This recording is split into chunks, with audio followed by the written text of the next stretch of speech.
Salut la gang, bienvenue dans un autre podcast des Kettle Boys. Aujourd'hui, c'est un peu différent parce que Pascal est live au CrossFit Games Wisconsin. Madison. On n'est Madison. pas à Madison, on est dans une petite ville qui s'appelle Mazomanie. Mazomanie. C'est un drôle de... C'est un drôle de nom quand même. C'est un drôle de nom. Ah ouais. On a peur de sortir de la chambre d'hôtel. Il y a des mazos qui vous attendent dehors. Ouais, c'est ça. Ça a pris combien de temps à monter? 20 heures. 20 heures? Ah, c'est pas Ouais. si pire. 10 heures de plus, puis t'étais rendu plus loin. 20 heures de route pour les CrossFit Games, puis ça commence à matin, hein, c'est ça? Ouais. Là, genre, c'est quoi un peu votre setup, là? Vous vous levez? Ben, nous autres, c'est la 3e année qu'on fait ça. Puis, on est des mordus de CrossFit. Là, pour venir ici, il faut vraiment que tu aimes le CrossFit parce que c'est ça, la journée longue. Là. Mais, tu sais, sûrement pendant que tu étais en train de faire de la route, je checkais des vidéos, genre, sur YouTube, il y a pas mal de chaînes qui montrent quand ils arrivent, puis tout, puis là, ils se font prendre en photo, puis là, ils se font donner des trucs. Puis, tu sais, juste à regarder ça, c'était comme, aïe, c'est bien hot, tu sais, ça faisait comme créer un hype, là, tu sais. Puis, je me dis, Pascal, il doit être énervé fois 1000, là, de y aller live, là, ça doit être fou. Ouais, à chaque fois qu'on vient, on triple, on fait ça pour le fun. Puis aussi, tu sais, moi, en tant que propriétaire puis coach, ben j'apprends beaucoup de choses. Puis, c'est sûr. Il y a des nouvelles tendances qui sortent, puis je regarde un peu.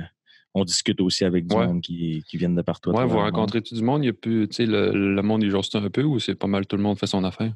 Ben, aujourd'hui, c'était vraiment loadé, là, mais d'habitude, on a le temps de jaser avec pas mal plein de monde. On a vu des Québécois. J'ai vu Évéric, j'ai vu plein de monde avec qui on a jasé, ouais.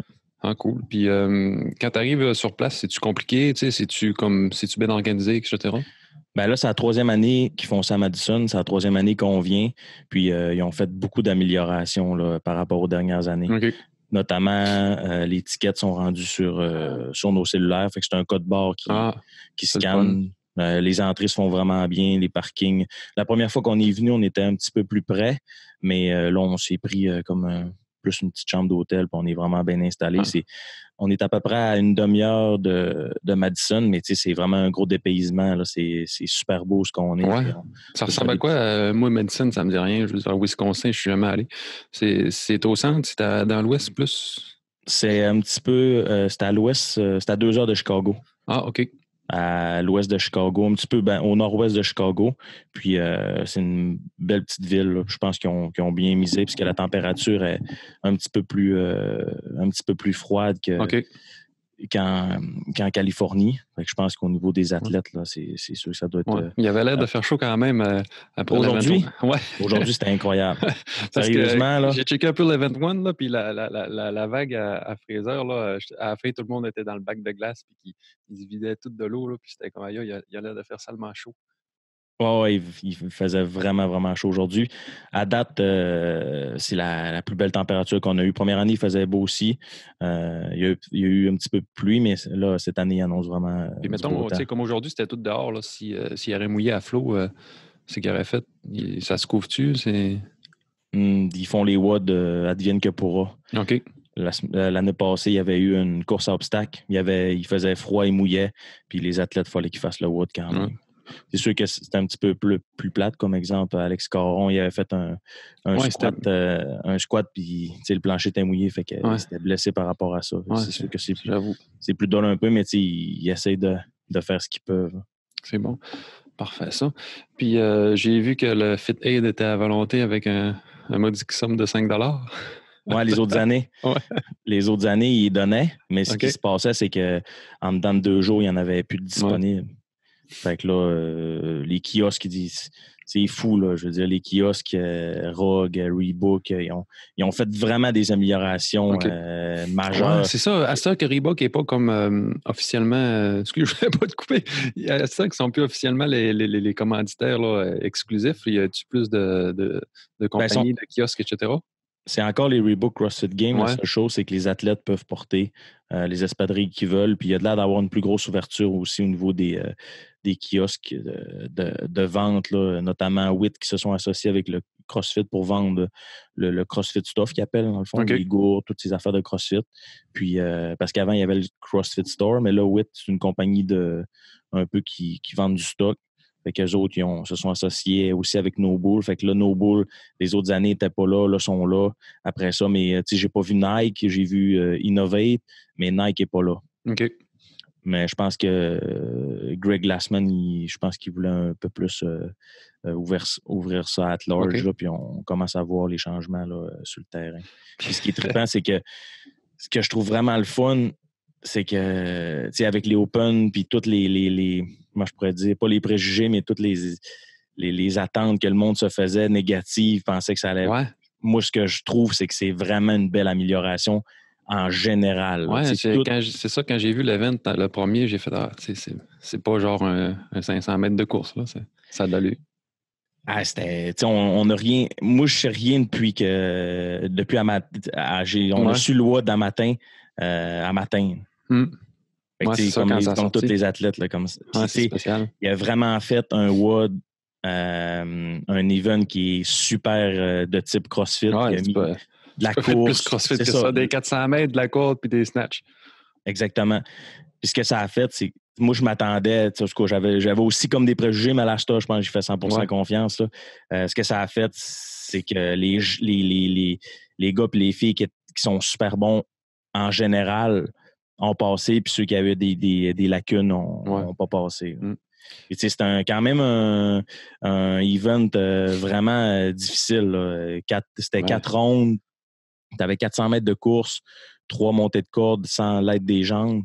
Tu avais aussi des squat snatch, dans le fond, des arrachés en squat. Puis le poids était vraiment lourd. Là, C'était un bon poids. Là. Pour ce nombre de rondes-là, on a vu Vellner à la fin qui avait un peu les jambes Angelo. Là, quand il s'est mis à courir pour aller à la ligne d'arrivée, ça a comme fait nous. Ben, il a mis ça une coupe de reps. Ouais, c'est ça. J'ai jamais vu. Moi non plus, j'étais comme ces gars-là missaient des reps à ce poids-là. Ça avait l'air considérablement difficile. Ce que ça fait, c'est des reps de même, là, ça devait être quelque chose en salle.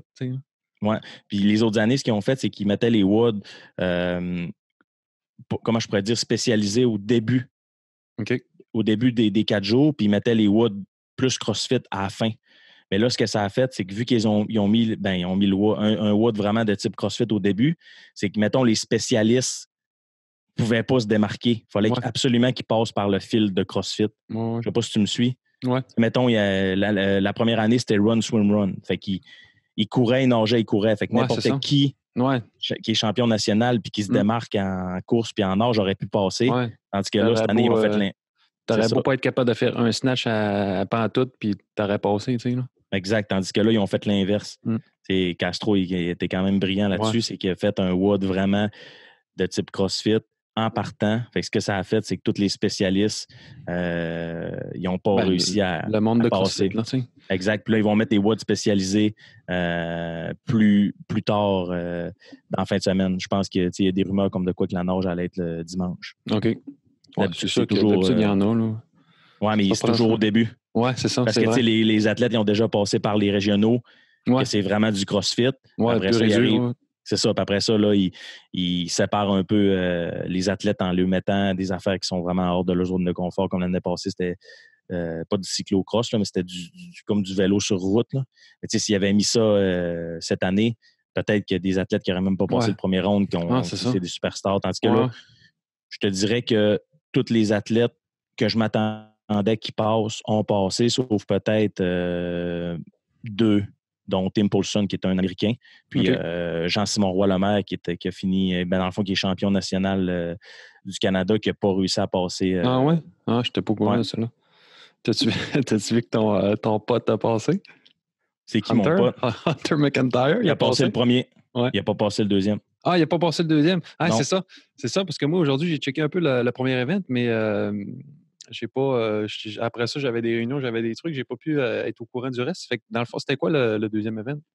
Le deuxième event, c'était plus un type un WOD type sprint, c'était 800 mètres de rameur. OK. 70 shoulder to overhead avec 2 kibis.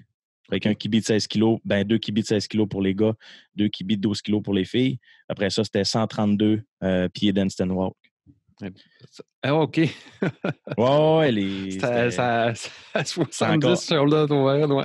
Fait que si t'étais bon rameur, tu sortais en premier, mais ça avait pratiquement aucun impact. Quand même que tu sors 20 secondes avant, t'es juste brûlé. Là. C'était l'acide dans les épaules tout le reste du temps. C'est ça. Puis après ça, tu faisais des handstand walk. Fait que là, après ça, il y a eu une autre coupure là. Mais fait des handstand walk après 70 shoulder to overhead, ça devait payer. Ouais, puis c'est pour ça que là, tu parles de Hunter. Lui, il était coupé à ce moment-là parce qu'il n'a pas réussi, je pense, à faire. Il a fait il y avait comme le 132 pieds était divisé en 3. Il en a fait un. Ça allait bien, là. Puis le deuxième, il n'a pas été capable de le faire. Il était parce qu'il fallait que tu fasses une certaine partie. Sinon, si, mettons, tu cassais, il fallait que tu recommences au début. Ah, ouais. Mais en tout cas, il y a quand même. Première année, c'est quand même pas mauvais. Ouais, mais je te dirais que j'ai changé d'idée par rapport à Hunter parce que j'ai écouté sa série sur YouTube avec Fitade, puis ça a vraiment. C'est pas le genre de gars que je pensais. Je pensais plus qu'il était show-off, puis je me suis rendu compte que c'est plus un spectacle qu'il fait, puis pas vraiment il n'y a pas une attitude négative. Ben, moi, je pense que le spectacle qu'il faisait, c'était justement pour attirer l'attention sur lui, pour être capable d'être invité, tu sais. Mais comme, il est de même pareil dans tous les jours. Il aime ça. Là. Mais il a l'air d'être quelqu'un qui niaise pas mal, là, qui est un peu bouffon, goofy. Là, tu sais. Ouais. Bref. Mais c'est vraiment 50% du monde n'aime, 50% du monde n'aime pas. Ouais. Tout ça pour dire que fait que premier event, au début, il était à peu près 150. Je dis des chiffres, j'arrondis. Là. 150 au début. Ils ont gardé les 75. Là, je parle des femmes et des hommes. Les 75 après le premier event. Et après le deuxième event, ils gardent les 50. OK. Puis, là, ils sont à 50. Demain, ils vont être 50. C'est ça. Parfait. Puis notre belle gang de Québécois qui ont bien l'équipe Decacomp sont pas mal dans le top 10. C'est assez incroyable. Dire qu'on a réussi à passer un week-end avec eux autres. Félicitations à tous les Québécois, même ceux-là qui sont pas nécessairement avec Michel, là, mais ça doit être vraiment trippant d'avoir, je pense qu'ils sont 1, 2... Dans le top 10, elle a 3 gars. Ouais. Fait que ces trois athlètes sont dans le top 10. Il n'y en a pas 4. Elle a James Newberry, Patrick Vellner, Samuel Cournoyer. Ah ouais, c'est ça. Puis dans les filles, elle a Laura Horvath, je pense qu'elle a quelque chose comme 9 ou. Laura, ça a bien été, Event 1, je pense. J'ai comme pas vu mais. Event 1? Ben ouais, mais je pense qu'elle a fini 19. OK. Elle n'était pas première de sa vague. Ouais, mais vu que c'est des champions nationaux, elle était dans la première vague. Ah, OK. Fait que, tu voyais vraiment la différence là, de vague en vague. Parce qu'il y avait une vague, là, c'était genre tous les gros noms. Tu avais Toomey, tu avais les Dottir, tu avais tout le monde dans cette vague-là. C'était comme. Ouais. Je ne dis pas que je trouvais ça chiant, mais je disais, eux autres sont tous ensemble. Là, je veux dire, c'est sûr qu'il y en a une qui va perdre des points à cause que tu peux pas tout finir en premier en même temps. C'est toutes des machines. Non, mais l'avantage, c'est que tu regardes à gauche, tu regardes à droite, tu sais qu'il faut que tu avances plus vite. Ouais, les avantages d'être dans la première vague, comme mettons Ben Smith. Puis, by the way, Ben Smith, il y a eu une wild card. Là. Ça, c'est un Américain pour ceux qui ne le connaissent pas. Là. Ah, il y a eu une wild card aussi, à la dernière minute. Ah, OK. Là, c'est sa 11e année. Il fait un record. C'est sa 11e année consécutive au CrossFit Games. Ouais, mais tu sais, lui, on s'entend qu'il a mérité. Là. Il a mérité, mais tu sais, c'est pas juste ça. C'est que, mettons, il sort d'une blessure, le gars. En ce moment, là, je pense qu'il est dans le top 5. Là. Je me trompe pas. Là. Il est 4e. Lui, le 185 livres, il ne devait pas le sentir. Non, il est vraiment bon en haltéro, mais pareil, là, il part de loin. Puis c'est clair. C'est vraiment hot. Puis lui, il était dans la première vague de gars. OK. Fait que, il a détruit sa. C'est le seul qui a fini le event de sa vague. Là, pour ceux qui veulent les réécouter, ils sont tous sur games.crossfit.com aussi. C'était live sur YouTube. Ils ont sûrement publié vidéo. Oui, puis dans beaucoup de langues aussi. Il veut vraiment rendre ça at large. C'est super bien couvert. Côté média, c'est bien fait. Il n'y a aucun changement côté, mettons, je dirais, apparence là, que moi j'ai vu par rapport à tous les changements qu'ils ont fait, même.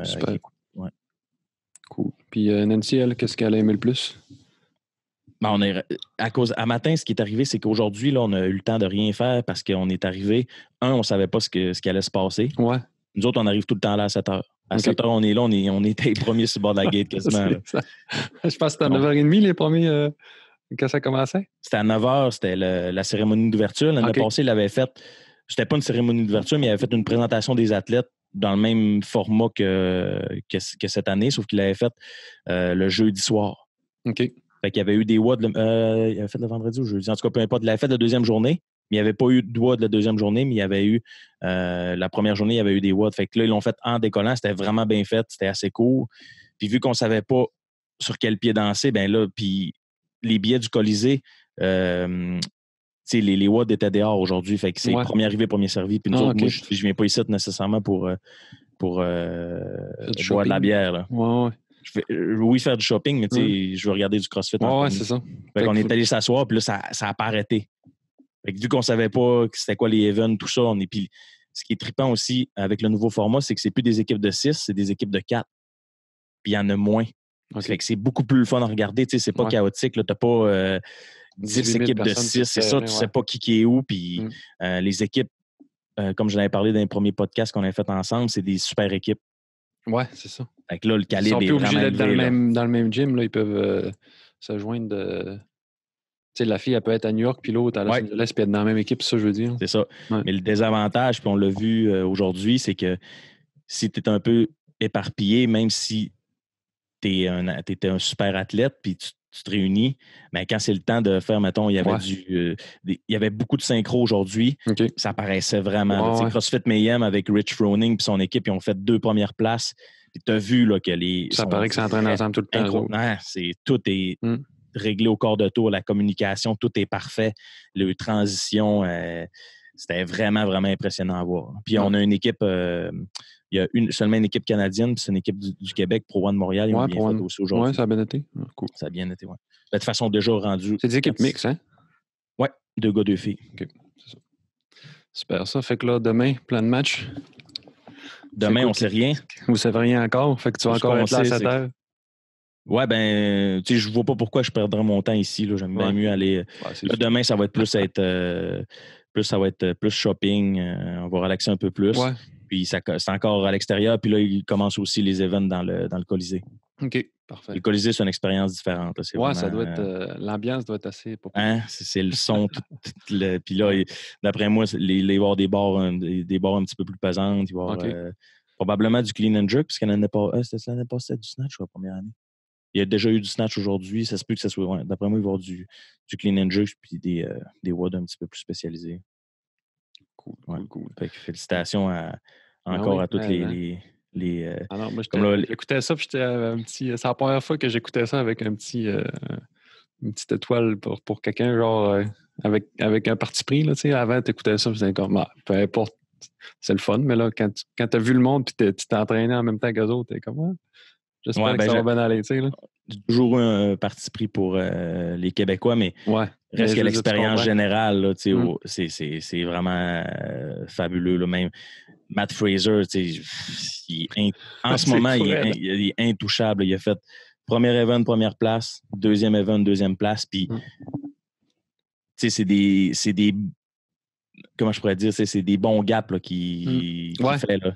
Ouais, c'est ça. Quand tu regardes les events, là, tu fais que tu le vois qui. Tu sais, quand il a fini, là, puis genre 2 minutes après, il y avait encore du monde sur la corde là, au premier event. Là, tu fais comme tu sais. Ouais, c'est ça. Tia Tomy, même chose. Même premier event. Deuxième event, ça a un petit peu plus a eu un petit peu plus de difficultés. Comme là, en ce moment, elle est 3e. Carrie Pierce est première, puis Annie Torres-Todir est 2e. Les gars, c'est Matt Fraser, Scott Penchick, puis James Newberry, 3e. Fait que James, comme Michel le disait dans son podcast. Kekarowski, on l'a tué? Brent. Ouais, je sais pas, il est où, là, mais il est dans le top 15, je pense. OK, ouais. Mais lui, des fois, il est comme loin, pas mané poupe, là, tu sais. Lui, mec, la course puis la nage arrive, c'est là qui va arriver à se démarquer. Puis, t'as-tu vu, je sais pas, mais c'est sûr que toi, t'étais là live, là, tu l'as peut-être pas vu, parce que nous autres, on l'écoutait, en tout cas, en diffusion en direct, là, Sarah, c'est une homme de tir, tu vois qu'elle n'a comme pas fini le 21, mais je pense qu'il restait... elle n'était pas capable de monter. Non, elle n'était pas capable de monter sa corde. Ouais. En tout cas, ils ont tellement fait un plan sur sa face longtemps, là, c'était quasiment genre... On dirait qu'ils voulaient montrer sa déception, puis là, tu voyais qu'elle avait comme les yeux un peu dans l'eau, là, puis qu'elle avait tellement l'air découragée, mais genre, la caméra était zoomée sur elle, sans elle a fini première... 30 secondes. Mais elle a fini première d'un Open, puis t'arrives là, puis tu sais, elle aurait pu se faire couper à la limite, là. Ouais, c'est ça. Un rope climb, là, quand ça monte plus, là, ça monte plus, tu peux pas... Tu peux pas te reprendre. C'est comme, t'as bien beau prendre le temps que tu veux, puis les rope climbs sont pas mal plus hauts que dans le gym. Puis en plus, tu sais, quand je l'ai pas vu, ça a forcé, mais tu sais, si t'en montes la moitié puis ça y va plus, tu redescends, t'as comme perdu tout ça aussi d'énergie. Oui, elle montait jusqu'aux 3 quarts. Ouais. Puis ça a même affaire pour Jean-Simon Roy-Lemaire. Rope climb aussi, il a gossé là-dessus, il a réussi. Mais là, il avait trop perdu de temps par rapport aux autres. Puis, tu sais, même affaire pour Tim Paulson, tu sais, c'est tous des gars qui s'entraînent. Tu sais, ils ont fini haut dans les Open. T'arrives, premier event, t'es coupé. Oui, c'est plate. Mais tu vois qu'il faut que tu travailles là-dessus. C'est pas normal que ces athlètes-là à ce niveau-là. Mais tu sais, dans Open, il n'y a pas de rope climb. C'est toutes des affaires. Il y a peut-être plein d'autres circonstances. Le fait qu'il, je sais pas, qu'il casse ses rope climbs, c'est quoi? Normalement, il doit être capable d'en faire. Ouais, 1400 mètres de course. Après ça, tu as 7 snatchs à 185 livres, tu recours. Après ça, tes avant-bras brûlés sont peut-être allés trop vite. C'est toute une question d'être le plus équilibré possible. Oui, c'est ça. C'est l'expérience aussi. Puis c'est quelque chose que, mettons, Fraser doit avoir, là, c'est qu'il n'est pas juste fort, il doit être bon dans son mental, bon dans sa technique, il est bon dans son pacing. Tout est sa coche. Je pense que ce que les athlètes vont se rendre cette année, bien, ceux qui pourchassent Fraser, c'est que partout il y a tous les petits détails, Fraser il a décidé de travailler là-dessus. Ouais. Lui, il ne fait pas de pause. Il n'est pas là à rire avec les autres, il ne perd pas son temps, il se concentre sur sa game. C'est ça, il est tout le temps concentré, son alimentation est sa coche, il ne perd pas trop de temps, lui, là, quand il arrive, puis il est vraiment focus sur la game. Il y en a d'autres, puis c'est bien correct. S'il y en a qui veulent juste aller au CrossFit Games, puis pas nécessairement gagner, mais participer, c'est bon, mais lui, il est vraiment fixé sur ses objectifs, puis c'est ça. Un robot. Ben, comme il l'expliquait, c'est son gagne-pain. Ah ouais, c'est ça. Lui, il a quand même un diplôme d'ingénierie en poche, mais lui, c'est son gagne-pain pour les prochaines années. Il voit ça de même. Puis lui, quand il va aux Games, c'est soit qu'il gagne, soit qu'il n'y a pas de revenus. Ouais.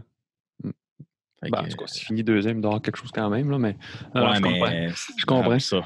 Ouais. Tu vois son mindset, il check tout le temps. Il sait qui est où, il sait le time cap, il sait tout. Il y a 100% de tout est comme trop parfait. Là. Tu vois que c'est ça la coche là, de plus. À moins qu'il fasse une erreur majeure ou qu'il se blesse, il va gagner encore cette année, moi, c'est sûr. Puis, encore une fois, les Québécois, c'est malade. Là, je veux dire, même Alex Vigneault, il arrive de Nicolette. Il réussit à faire ses watts bien comme du monde aussi. Il a de l'air en shape au fond. Tous les Québécois, Samuel Cournoyer, c'est son année recrue. Je pense qu'en ce moment, il est quelque chose comme 7e. Il est 6e. Je pense qu'il est ouais, la dernière fois, j'ai. Je pense qu'il y a comme 3 personnes en 6e place. On a fait de même. J'étais pas capable d'uploader le leaderboard. C'est notre story des 14, là, si tu veux le voir. Si on va dans le story. Mais c'est malade. Les filles aussi, c'est fou. C'est good. Fait qu'on va attendre d'autres photos pour demain. Yes. Tu vas nous couvrir ça comme un champion parfait. Puis on va couvrir la journée 2 demain soir. On s'en va demain soir pour un autre compte-rendu des CrossFit Games live avec Pascal. Super. C'est good. C'est good.